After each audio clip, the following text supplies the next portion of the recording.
morning, good morning, good morning. My name is Ben Barber. This is 321 This Morning with Ben Barber and Dave DeAngelis. Dave, how you doing today?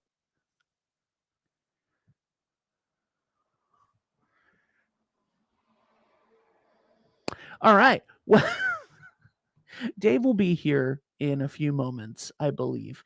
But it's 8 a.m., so we're live. We are live. It was Allie's birthday yesterday, Dave's fiance, my best friend. Love you, Allie. I hope it was a beautiful birthday. I hope it was a wonderful birthday. I hope it lived up to all of your wild expectations. Actually, that's a joke. I know that she has very little expectations for her birthday, but she should have high ones because she's very special and she deserves a wonderful birthday. So I hope that the two of you enjoyed it, and we're up very late last night partying and celebrating your birthday because it is well deserved.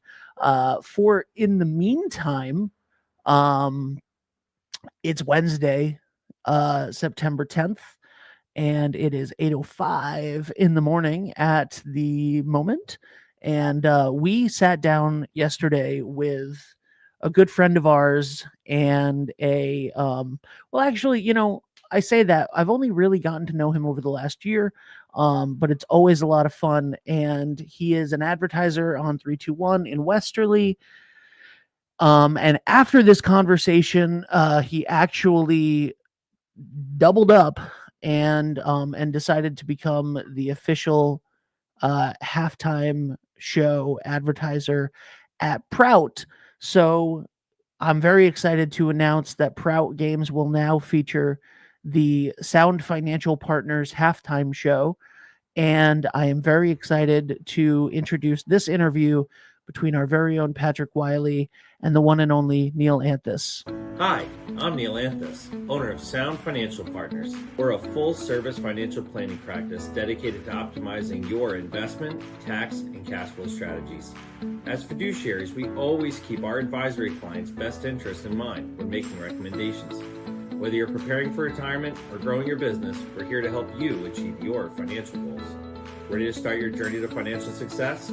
Visit us at our Westerly office or give us a call at 401-642-4333. Good morning, everyone. I'm Patrick Wiley, president of 321 Media, and I'm excited because today we have our good friend Neil Anthes from Sound Financial Partners. Neil, how's it going? Good, Patrick. How are you doing this morning? I'm doing excellent. I appreciate you stopping into the new offices here. It's awesome. Thank you. When did you guys move in here? We moved in August 1st. Looks great. I've been here a little over a month. It's coming together. We still need to get some things on the walls, but little by little. That looks really good in here. Yeah, no, appreciate it. And not too far from your office. You're located right in Westerly as well? Yep, down on Crestview behind the hospital. Perfect. So, Neil, you've been advertising with 321 for about a year now.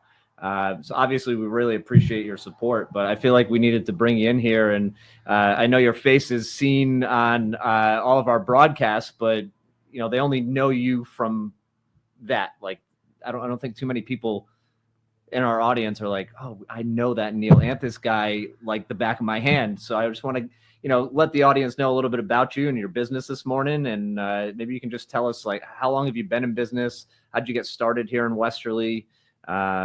And what is it about this town that makes you want to live and work here? Sure. Great question. So born and raised here in Westerly, graduated from Westerly High School back in 2006, moved away for a few years down in Nashville, Tennessee. And, growing up here, I always hated living in Westerly, couldn't wait to get out. And man, once I left, I couldn't wait to get back.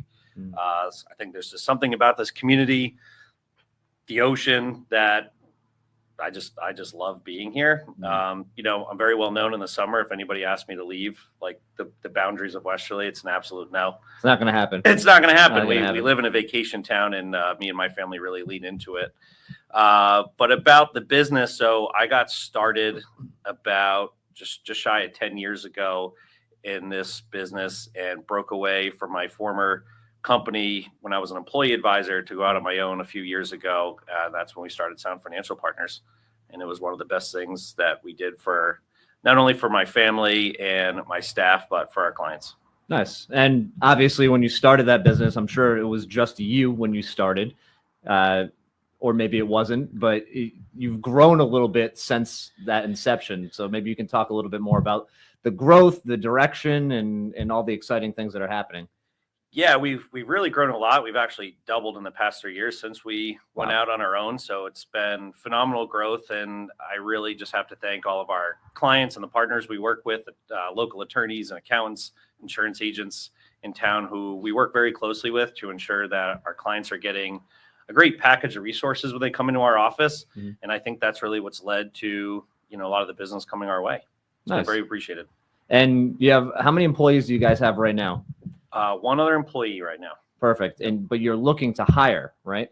Yes. So one thing we're really looking to do is to bring in a younger CPA or somebody even with an enrolled agent accreditation, so we can start helping our clients with tax in the office, all under one compensation model. Mm-hmm.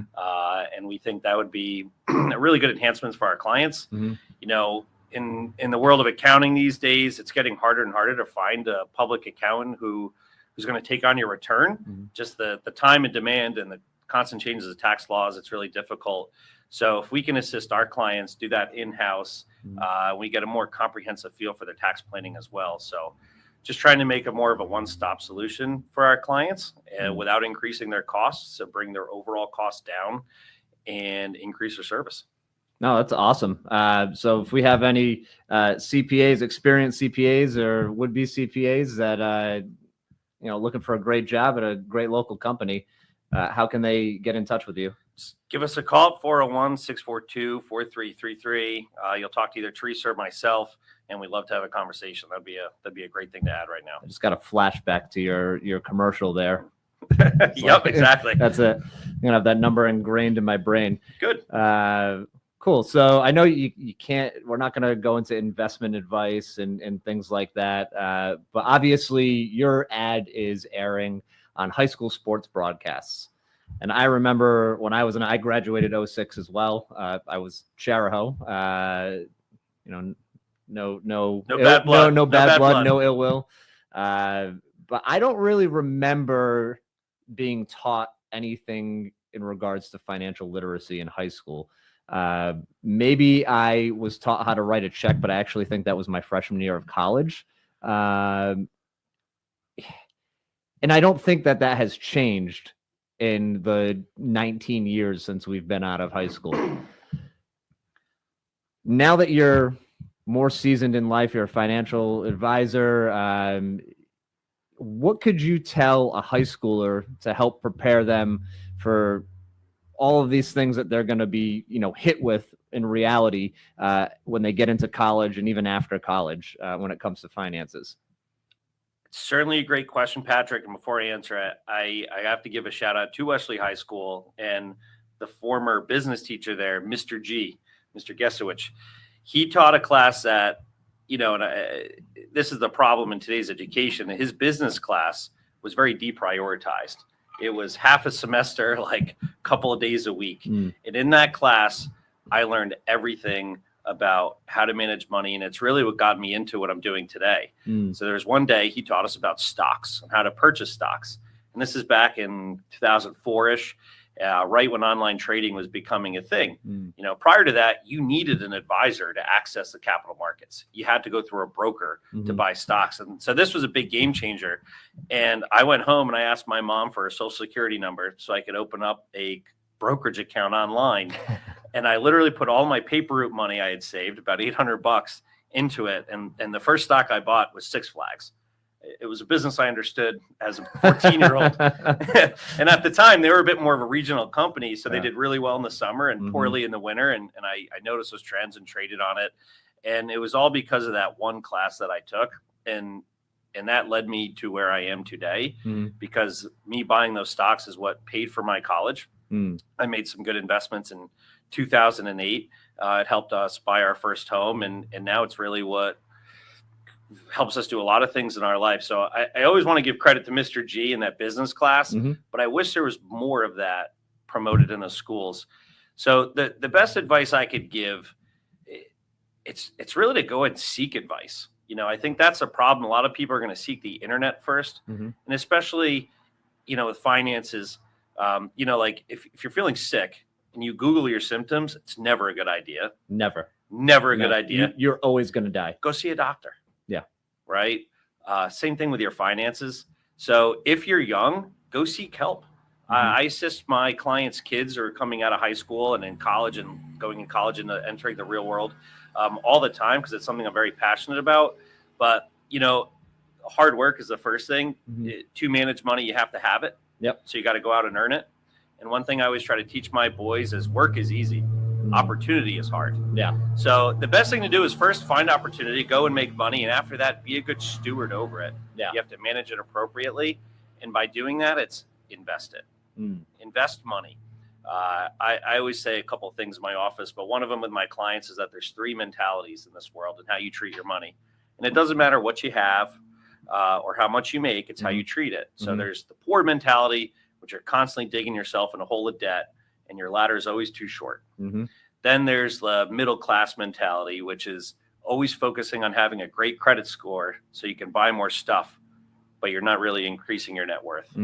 Then the wealthy mentality is you earn $1 and you're going to send it out to go earn 2 more for you. And by doing that, you're always going to be ensuring that you're taking care of what you're earning and you're turning into more. And then what you do with that, that's up to you. But I always encourage clients to be more charitable once they have more than what you need. And I think if you follow those processes, you'll be just fine.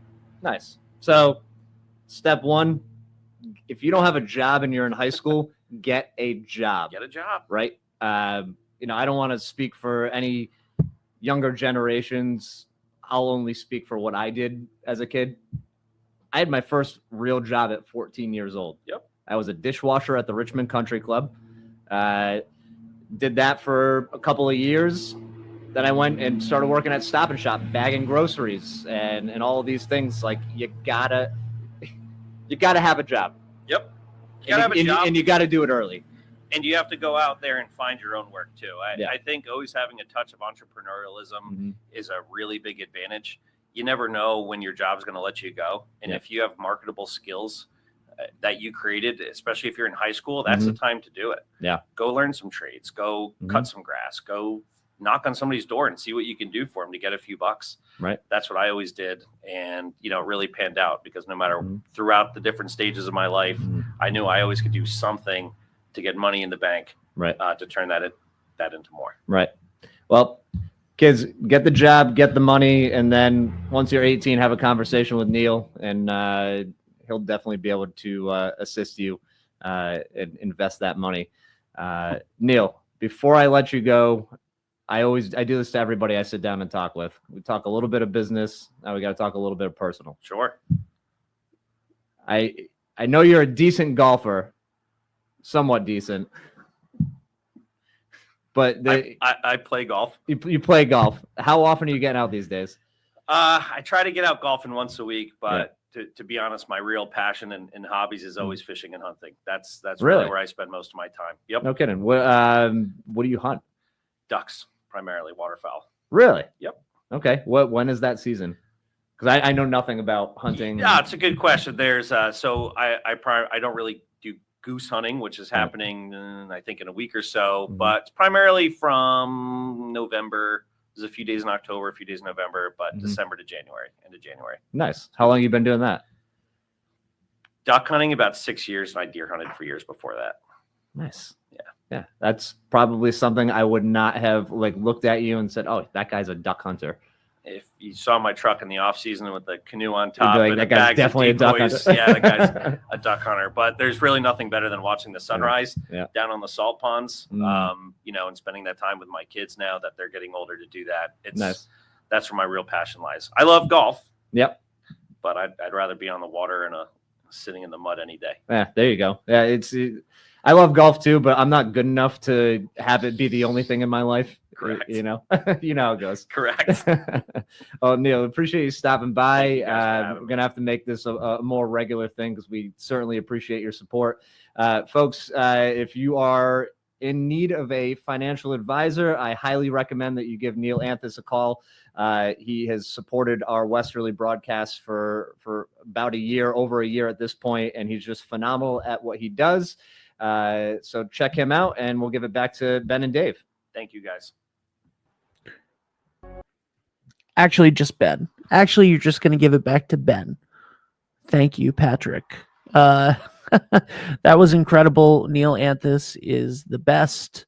So go check out Sound Financial Partners if you are in need of financial help. And we all are, honestly. Like, we don't know what we don't know, and we need to we need to know where we're going in life, and Neil can help you do that.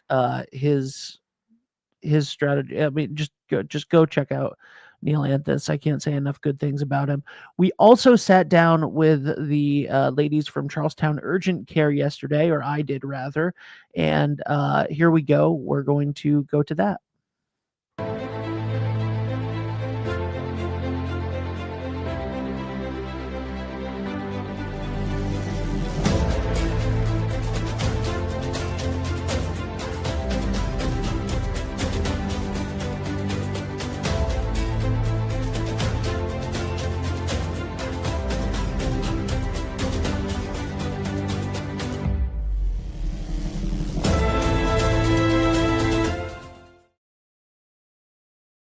Hello, everybody, and welcome back. I am very, very, very excited. Today, we are having a very special show with some wonderful ladies from Charlestown Urgent Care. Why is that not? Hold on. My camera transition did not work. There we go. Today, we have Dr. Aurora Balerdi. Did I say that correctly? Yes. Okay, awesome. And Mary Fusco from Charlestown Urgent Care. How are you guys? Good, thank you. Thank you. Thank you for being here. So first, let's give a little background on yourselves. Doctor, why don't you go first? Well, I'm originally from Miami, but I've been in the New England area for about 30 years. And now we're in South County in Rhode Island. Awesome. And Mary? I came to work for Dr. Balerdi in December of 22, and when we opened the urgent care in May of 2023. Awesome. But I'm also now from South County. You're also now from South County. Right. I like that. That's good. So how did you get into medicine first, doctor? Well, my sister is a doctor, and I sort of liked what she did, and I followed in her footsteps. Oh, that's nice. Yeah. I like that. What's your favorite part about your practice, especially now, like opening up an urgent care? Well, practicing independently is one of the things that I think is the most attractive about Charlestown, and just being able to serve the community that we're at. Awesome. You said that the clinic opened in 2023? Yes, May of 23. Okay. Tell me a little bit about that. Well, the building was pretty well established. We're over in, we're on Old Post Road in Charlestown.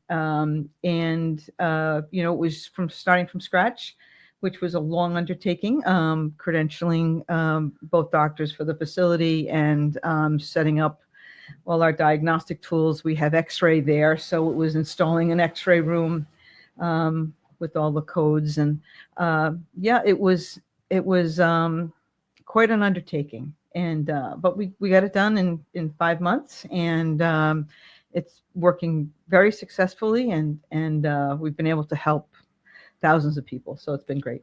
That's incredible. For those who may not know, what is the difference between an urgent care and an ER?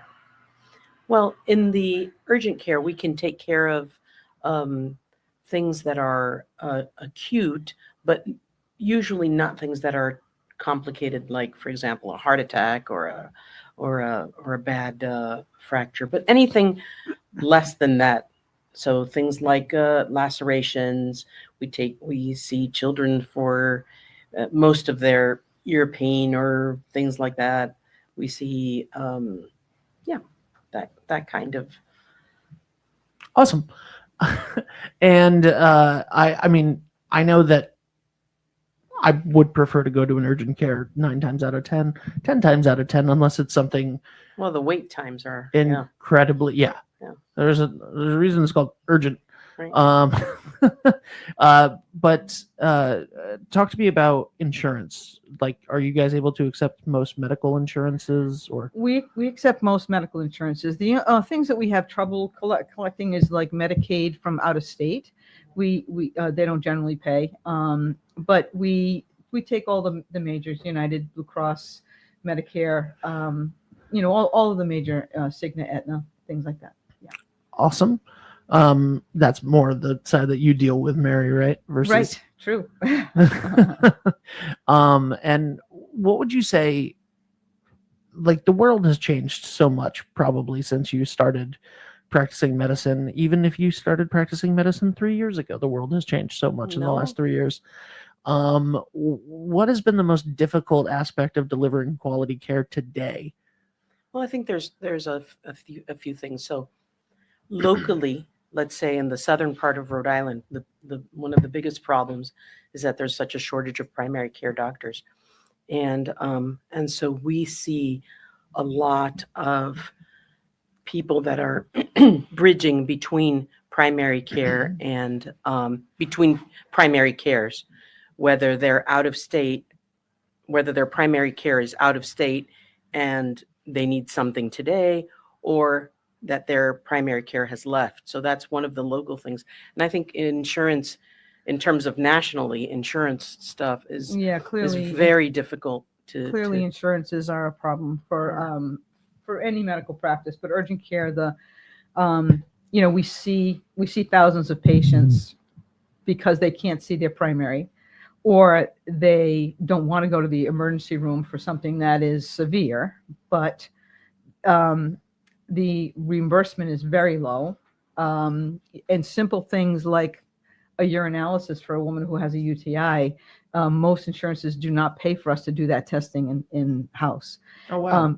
And so, it still costs us for the test. It still costs us for the doctor to, talk to the patient. Still we pay for our medical assistants to perform the testing, but they don't reimburse at all. So and it's like that for a lot of things. And the stipulations for insurance companies are there's many, and it's always very difficult to collect from them. And the reimbursement, like I said, is very low in the state of Rhode Island. Yeah. How, like, what I don't know. I don't even know where to begin. And we're not going to solve that issue on this podcast, unfortunately, but that's got to be frustrating when you try to do your best to put patients first. And that's always what you're trying to do, is put patients first. And when people come into the urgent care, it's because they have some sort of an urgent matter, whether they're not feeling well, they're, just a woman having a UTI is something that I think is a great example of this, because it's like, oh, it's a UTI. You take a pill and you'll be okay. But man, if your insurance doesn't cover it, and that becomes a burdensome thing for you, and then you ignore it, that's something that can turn fatal. Right. And the fact that it's not easily covered and, like all of that stuff, that's crazy to me. But again, not something we can fix deal on with this it every podcast. day. Every Yeah, day, yeah. things that are completely counterintuitive to good patient care. Right. And that's what we're doing, good patient care. Of course you are, yeah. We test everyone that Yeah. comes in and says they have a UTI, because it would be bad patient care not to. Right. The problem is that we don't get reimbursed for it. Yeah. And so we still do the test because we're providing good patient care. Right. The issue is above us, Yep. and this huge umbrella of people that are taking from the money that should actually go to physicians. It's an unbelievable, Or to cover services for patients. Right. Exactly. That there are patients that need certain let's say, an imaging study, like Yeah. a CAT scan Yep. or an MRI. Yep. And they're not, oh, you can't cover it unless you have to go through many hoops to get through it's very frustrating, very Sure. frustrating. Yeah. Right. Now, I grew up in Richmond on the border of Yeah.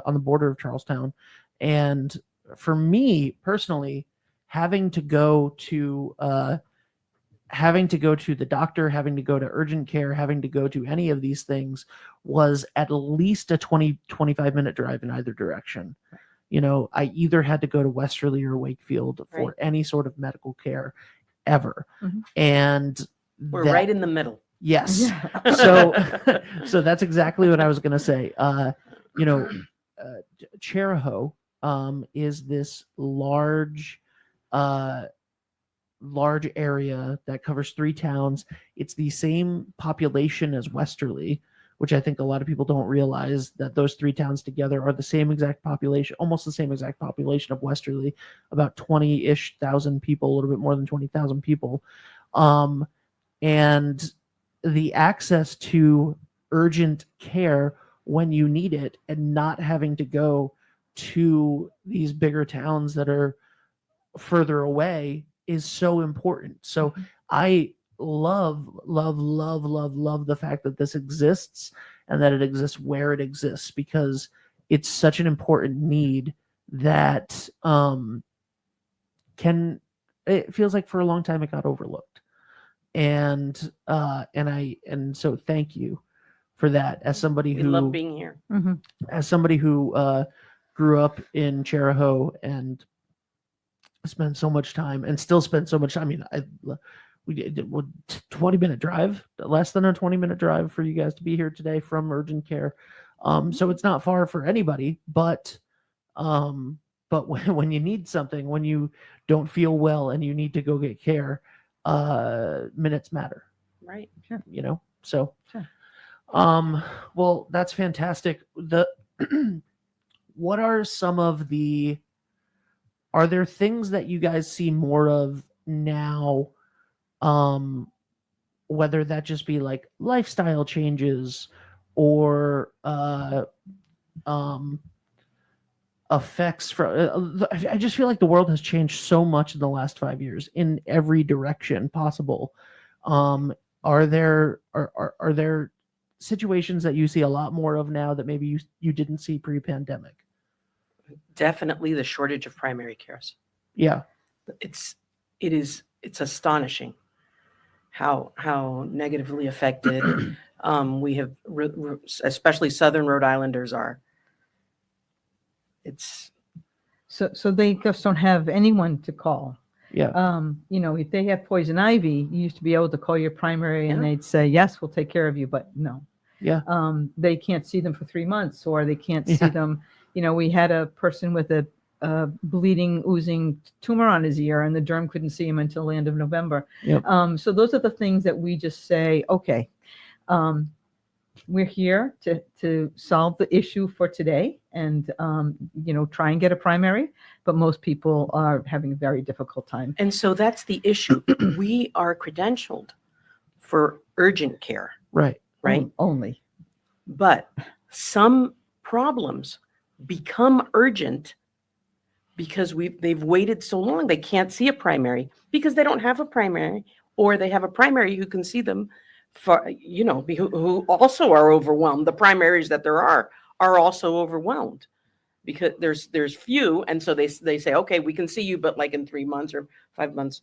So sometimes we see things that are not urgent, that are not considered traditionally urgent, but that are urgent because they've been neglected for such a long time. Yeah. And it's frustrating for That- patients. Yeah. That is incredibly frustrating. Yeah. And yeah, I know exactly what you're talking about with the loss of primary care. Our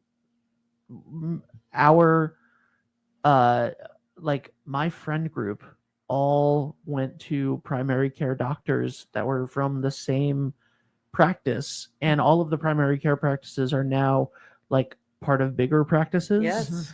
And so they just decided that the rent in Westerly was a little bit too much than they wanted to spend.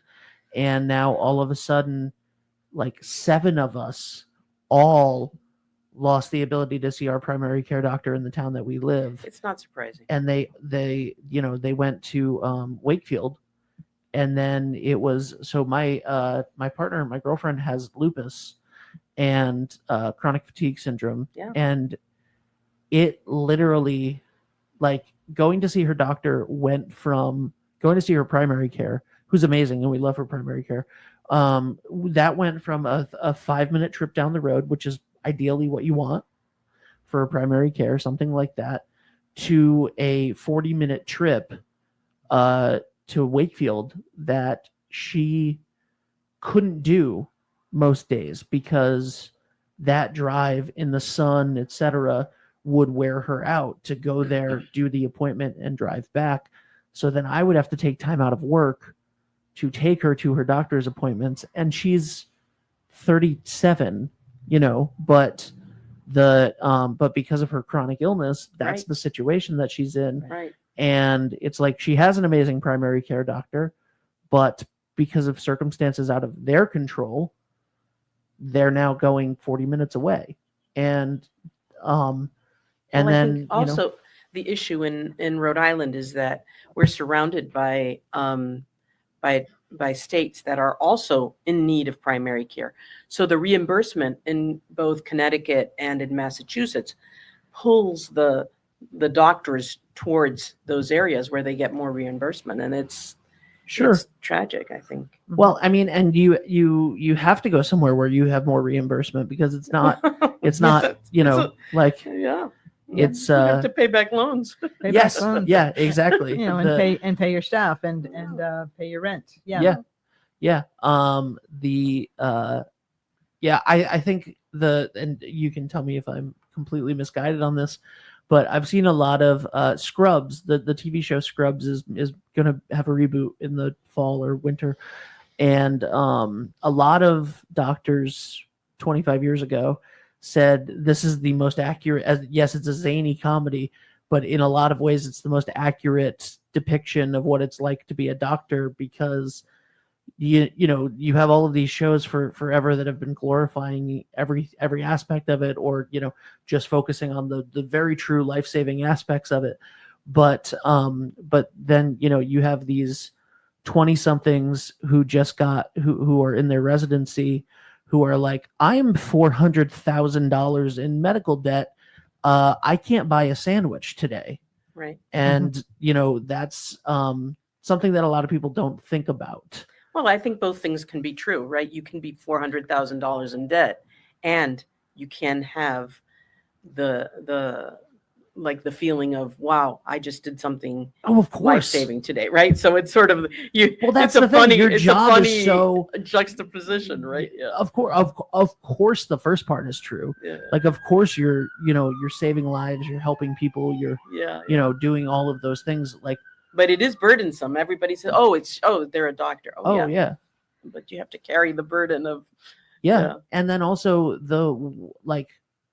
we don't need to get into this, but the weight of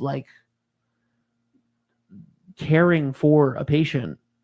You care, you genuinely care about their well-being, and but you can only do what you can do for them, and that's got to be difficult as well. It's tremendously rewarding. Yeah, that's so I just thank you to doctors, nurses, medical staff, the two of you, everyone involved, because there is nothing worse in the world than not feeling well. And there's a quote, I don't know who the actual quote is, but there's a quote that John Green mentions a lot in his books, which is that everyone else's suffering is hypothetical, but your suffering is real. Everyone else's pain is you can't see it, you can't feel it, you don't know. There's a reason why the pain chart is still a thing with the 0 through 10 faces, right? And to be able to help people through things like that has to be the most rewarding job. It is. I'm not without its difficulties, but it has to be the most rewarding job. It's a wonderful, the urgent care is a wonderful place to be because everybody that leaves is happier than when they came in. Yeah. For the most part. Well, that's 99 the goal. 99.9% are happier at when they leave. Yeah. But their urgent issue has been satisfied. They they've been sutured up. Their fish hook has been taken out of their hand. Whatever it was that needed to get done has been done. And it's very, very rewarding. Our Google reviews are through the roof, and it's just lovely to be in such a great environment. Staff's great. The doctors are fantastic. So it's really been a wonderful experience for me. And I think every patient that leaves feels the same way. This is such a great place. It's a great asset to the community. They're very It's happy incredible. they were there. Yeah. One of the other resources that you guys can provide is when someone comes in with something and they need to go to a specialist, you can recommend places for them to go, I would Yes. imagine. Sure. We refer. Yeah. And that's fantastic because you need a referral to go to a specialist, and Yes. also, as a patient, you don't know what you don't know. So wonderful first stop for most all medical needs. Again, acute medical needs that aren't bigger heart attacks and stuff like that. You got to go to the hospital. So we have all the providers that work with us, myself included, have been primary care providers in the past. And then we transitioned into urgent care. And so we sort of know exactly when you would need a referral or when you would need, and we're not shy to make those. So yeah. Awesome. We also have a very good relationship with our rescue. And when we have something that's needs to go to the hospital, we can immediately ship. So it's Yes. we do make those decisions quickly, and like I said, the relationship is excellent with the rescue. Yeah. Yeah. And Charlestown Rescue is incredible. They are. Yes. Shout out to them. We've had them on roll call. We do a show with where we talk to first responders, and they're just fantastic human beings, and they've helped me out before when I lived down there. What have I not asked that you guys would like to talk about? I'd just like to say that I'd like people to just know that we're there, that the town of Charlestown is reluctant to have us put signs out on the road on Route 1. But I just want people to understand that we're there. They want to keep the community, sign free, and it's a scenic. So Route 1 is a scenic highway.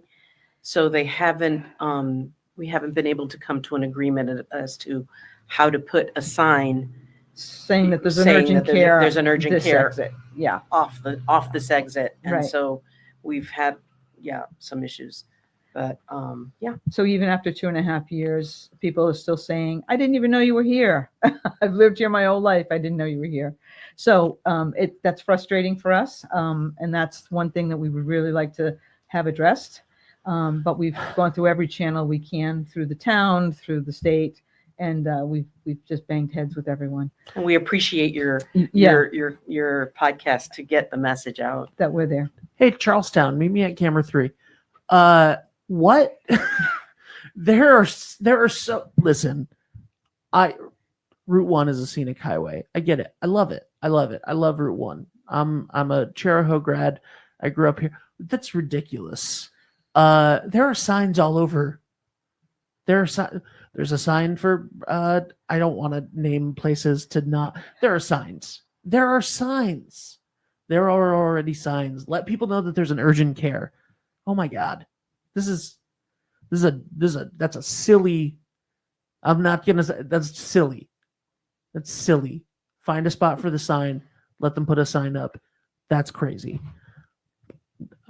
That's my personal opinion. Thank you. That's insane. It is true. We agree with you completely. Yes. That is insane. Well, okay. Sorry. We don't get political. I don't think that's a political issue. Just there are signs for everything on Route 1. Put up a sign for the urgent care. My God. And yes, that will still keep Charlestown beautiful and healthy, guys. Beautiful and healthy. Sorry, I got fired up. Listen, I can't Join the club. Yeah. Listen, I can't do anything about the insurance companies, No. and I don't think anyone else can either at this point. But you know, we need to let people know that there's an urgent care right around the corner from them in Charlestown. So thank you guys so much for being here. Thank you for having us. Let everybody know the address and how to get in touch with you. So our address is 3769 Old Post Road. If you know of Charlestown, we're across the street from Compass Hardware, right down the street from the post office. You can call us at 401-642-9024. We're there 7 days a week, 9 to 6 during the week, 9 to 3 on weekends. We would love to meet the rest of the members of Charlestown and neighboring communities, and we'd love for you to come and see our little urgent care that does great work. Awesome. Thank you guys so much. Put up a sign, guys. Let them put up a sign. Thank you. Thank you. Thank you so much. Thank you for having us. Absolutely. We'll see you guys real soon. And if you need them, they're there. I hope that you don't. I hope that everybody that's watching and listening to this stays happy and healthy and never needs to go to the doctor.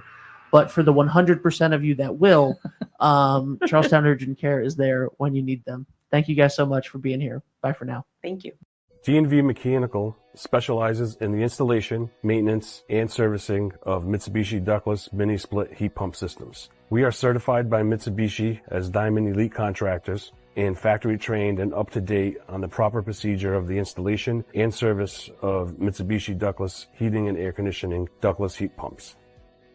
We assist with the paperwork to reduce much of the stress-related documentation required to get the state rebates and federal tax incentives.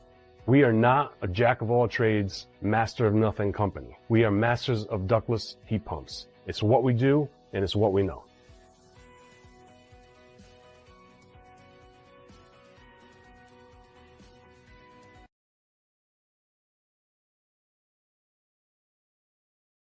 What's going on, everybody? It's Patrick down here at the Wireless Zone at Dunn's Corners at 224 Post Road, and everybody down here is getting the brand new iPhone 16. We have it here in stock. The best part is right now, if you trade in your old phone, you get it for free. We got deals all weekend, awesome savings. Come on down and see us, 224 Post Road, Dunn's Corners, Verizon Wireless Zone. We'll see you soon. Hi, this is Dan from Lathrop Insurance. In this challenging insurance environment, Lathrop Insurance can be your beacon in the storm to help you find the coverage you need at the right price. Now, more than ever, you need a partner in the insurance industry that can work with multiple carriers to make sure you have the right coverage at the right price. Lathrop Insurance carries home, auto, and business insurance and can be reached at 401-596-2525. We've been supporting the local community since 1939, and we look forward to working with you. Experience local excellence with Roof Right Roofing in Charlestown, Rhode Island. With over 40 years of unmatched expertise, Roof Right specializes in architectural shingles and holds the prestigious title of GAF Master Elite Installers. Known for their commitment to the community and support for local initiatives, Roof Right is your trusted partner for all of your home's roofing needs. Call today for a free estimate at 401-212-4140.